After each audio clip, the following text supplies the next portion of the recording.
O título da lição desta semana é Consolem o meu povo. O título do estudo de hoje, do domingo, é Consolo para o futuro. E o texto se encontra em Isaías, capítulo 40, versos 1 e 2.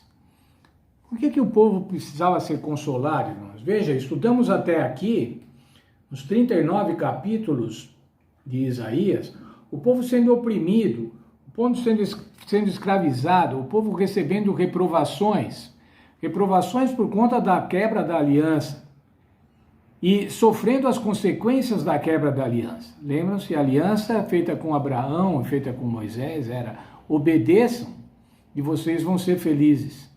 Se vocês desobedecerem, vocês vão ter sérios problemas. E a quebra da aliança, quando da quebra da aliança, o Senhor fazia vir problemas sobre o povo de Israel, sobre o povo de Judá, para que eles se lembrassem da aliança e voltassem. Lembram-se do texto: o Senhor não tem prazer na morte de ninguém, antes Ele quer que todos se salvem. E era esse o objetivo. Mas agora, irmãos, depois de toda aquela série de problemas, de perseguições, de servidões, o Senhor está falando assim: consolai o meu povo, diz vosso Deus. Isso estou lendo o livro de Isaías, capítulo 40, verso 1, agora vou ler o verso 2. Falai benignamente a Jerusalém e braidai-lhe que já é fim do tempo da sua milícia, que a sua iniquidade está perdoada e que já recebeu em dobro do Senhor por todos os seus pecados. O Senhor está falando assim: olha, acabou o período de servidão, acabou o período de disciplina. Agora nós vamos consolar Jerusalém. O profeta tem que falar com bondade com Jerusalém. É findo o tempo da sua milícia. O que era essa milícia, irmãos? A lição explica: a milícia era um trabalho forçado, um trabalho compulsório. Não alguma coisa que você escolhesse, mas alguma coisa que você tinha que fazer, como a escravidão, como a servidão. E veja, irmãos, agora nós estamos falando isso na época de 700, anos 700, 701, quando a Assíria já tinha ido embora. Jerusalém não estava sob domínio de ninguém. Mas essas profecias, irmãos, estavam se referindo a um futuro, quando o povo de Jerusalém, quando o povo hebreu, quando a tribo de Judá ia estar novamente escravizada. Já é fim do tempo da sua milícia, que a sua iniquidade está perdoada e que já recebeu em dobro do Senhor por todos os seus pecados. Está falando num momento em que a nação hebraica, em que o povo de Judá ia ser agora justificado. O povo de Judá não ia mais receber castigo, mas o povo de Judá já tinha pago. E já tinha, veja, irmãos, aqui interessantes, assim, tinha pago em dobro.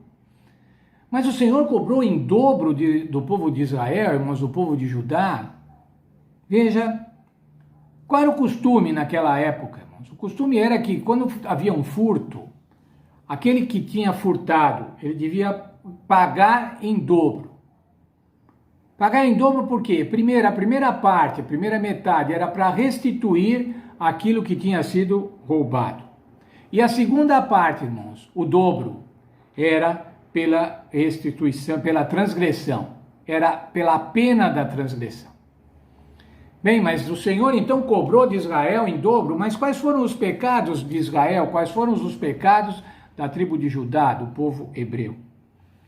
Não foi roubo, irmãos. Foi assassinato, foi idolatria, foi quebra da aliança. E para esses pecados, irmãos, a pena era a morte. Mas o Senhor reduziu essa pena. O Senhor, na sua bondade, reduziu essa pena para o dobro do trabalho forçado. E isso foi o trabalho da servidão, o trabalho da escravidão. O ano 701, irmãos, foi quando a Síria foi embora de Jerusalém, não conseguiu invadir Jerusalém. E o ano 538, irmãos, foi quando Babilônia caiu, quando a Medo-Pérsia conquistou o reino de Babilônia. Mas por que Babilônia está aí, irmãos?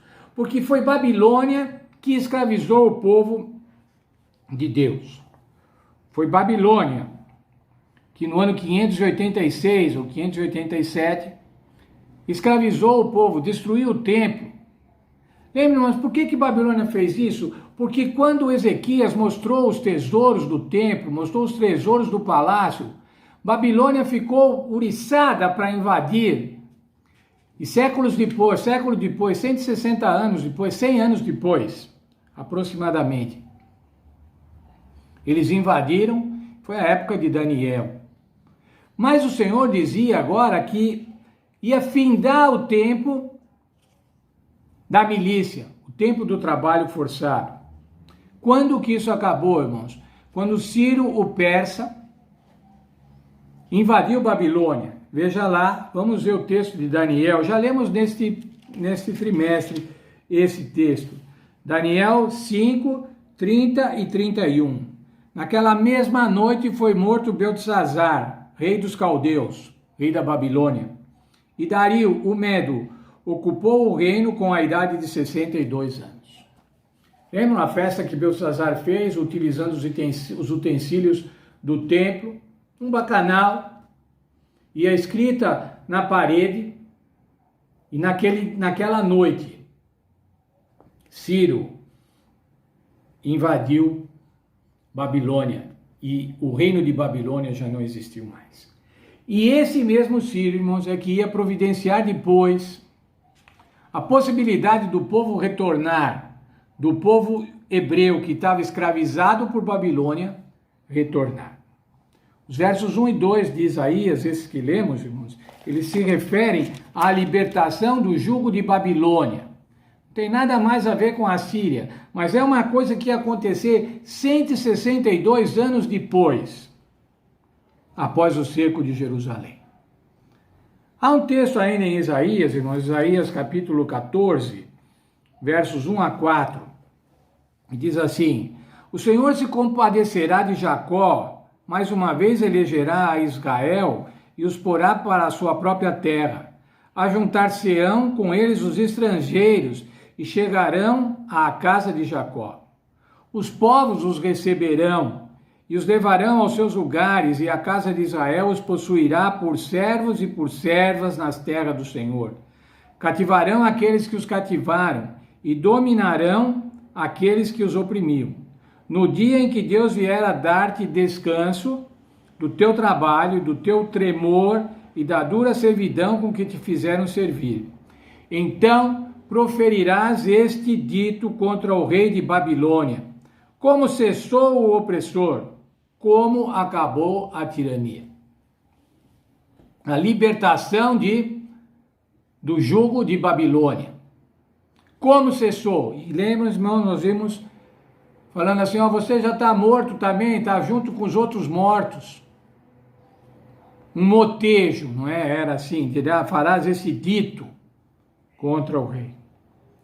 Quando a gente vê aqui, irmãos, diz assim, vai descanso do teu trabalho. E lá em Isaías 41 e 2 também, o descanso, fim do trabalho forçado. Descanso das angústias, descanso da servidão. Isso, irmãos, era uma promessa para o povo hebreu. Isso, de certa forma, aconteceria depois, quando o povo voltasse, no tempo de Esdras, no tempo de Neemias. Mas essa, irmãos, era uma mensagem messiânica. Quem é que vai nos dar descanso, irmãos? Quem é que vai nos consolar? É o Senhor Jesus Cristo. É o Senhor Jesus Cristo que vai dar descanso para o seu povo, que está fazendo um trabalho forçado, está servindo de servo por conta do pecado aqui neste mundo. A mensagem de Isaías falava sobre a libertação do jugo de Babilônia, mas ela também fala, irmãos, sobre a libertação do povo de Deus, dos filhos de Deus, deste mundo mau, deste mundo de pecado.